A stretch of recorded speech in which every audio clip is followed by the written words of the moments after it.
ఈరోజు మన ఊర్లో అయితే గంగ జాతర జరుగుతుంది. నిన్నైతే మనకి గ్రామంలో నందీశ్వరుని అయితే ఊరేగించడం జరిగింది. ఈరోజు వచ్చేసి మనకు ఆవుల పబ్బం అండ్ రేపు మెయిన్ ఫెస్టివల్ అయితే జరగబోతుంది. అండ్ ఈరోజు అయితే కథ చెప్తున్నారు. ఇక్కడ 10 o'clockకి కథ చెప్పడం స్టార్ట్ చేస్తామని చెప్పారు. బట్ ఆల్మోస్ట్ 10:30 అయింది, ఇంకా అయితే జనాలు రావట్లేదు. ఎందుకంటే ఫుల్గా వర్షం వచ్చే సూచనలు చాలా ఉన్నాయి. అట్ ది సేమ్ టైం గాలి కూడా పెడుతుంది. ఇప్పటికీ ఒక 3-4 టైమ్స్ అయితే మనకి పవర్ పోయి రావడం అయితే జరిగింది.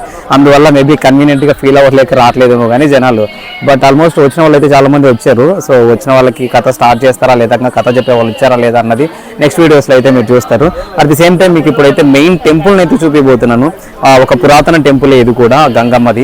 సో ఇదైతే రీసెంట్గా గ్రామస్తులందరూ కూడా ఒక చేయూత అందరి సపోర్ట్ తీసుకొని దీన్ని డెవలప్ చేయడం అయితే జరుగుతుంది. ఈవెన్ దో రీసెంట్గానే మన గ్రామంలో ఉన్న శివాలయం కూడా చాలా పురాతనమైనది. సో ఆ శివాలయాన్ని కూడా చాలా బాగా డెవలప్ అయితే చేశారు. గ్రామ పెద్దలకి ధన్యవాదాలు చెప్పుకోగలను నేను దానికైతే. ఎందుకంటే ప్రతి ఒక్కరి సపోర్ట్తోనే ఈ గంగమ్మ జాతర కానీ, రీసెంట్గా జరిగిన ఈ శివాలయంలో శివరాత్రి కానీ, అండ్ ఎవ్రీ ఇయర్ మా ఊర్లో శ్రీరామనవమి అయితే చాలా అంటే చాలా గ్రాండ్గా చేస్తారు. కోదండరామస్వామి అయితే ఉన్నారు. 6 రోజుల ఫెస్టివల్ అయితే చేస్తారు. సో చాలా బాగా చేస్తారు. చుట్టుపక్కల ఏ ఊర్లో కూడా అలాగైతే చేయరు. బట్ ప్రతి ఫెస్టివల్ని మన ఊర్లో మన గ్రామ పెద్దలు అయితే కనుక చాలా ఇనిషియేటివ్ తీసుకొని ప్రతి ఫెస్టివల్ని చాలా గ్రాండ్గా చేస్తారు. చుట్టుపక్కల ఏ ఊళ్ళో కూడా ఇలా చేయరు. అండ్ ఇలాంటి ఫెస్టివల్స్ అన్నీ కూడా మన కల్చర్ని రిప్రజెంట్ చేస్తూ ప్రజెంట్ ఉన్న జనరేషన్కి దాన్ని వారసత్వంగా ఇవ్వడమే అని చెప్పచ్చు. ఎందుకంటే చాలామందికి ఈ గంగ జాతర అంటే ఏంటి, లేకపోతే కనుక ఈ శివరాత్రి అంటే ఏంటి, ఇవి మోస్ట్ ఆఫ్ ద పీపుల్కి తెలియదు. సో అట్లీస్ట్ ఇలా చెప్పడం వల్ల నెక్స్ట్ జనరేషన్కి అయితే అందరికీ తెలియడం అయితే జరుగుతుంది.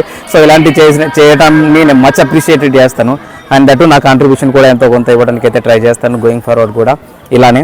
అండ్ ప్రతి ఫెస్టివల్ని కూడా మా ఊర్లో చాలా బాగా చేస్తారు. సో ఇప్పుడైతే మీరు గుడి అయితే చూసేయండి.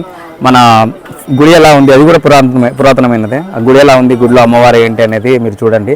అండ్ రేపు జరగబోయే ఫెస్టివల్ని కూడా మీకు కంప్లీట్గా కవర్ చేసి అప్లోడ్ చేయడానికి అయితే ట్రై చేస్తాను.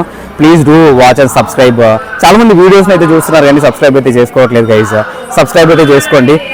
ఇలాంటి వ్లాగ్స్ కానీ, ఇలాంటి ఫెస్టివల్స్ రిలేటెడ్ కానీ, ట్రెక్కింగ్ కానీ, క్యాంపింగ్స్ కానీ అన్నీ మీకోసం చేస్తున్నాను.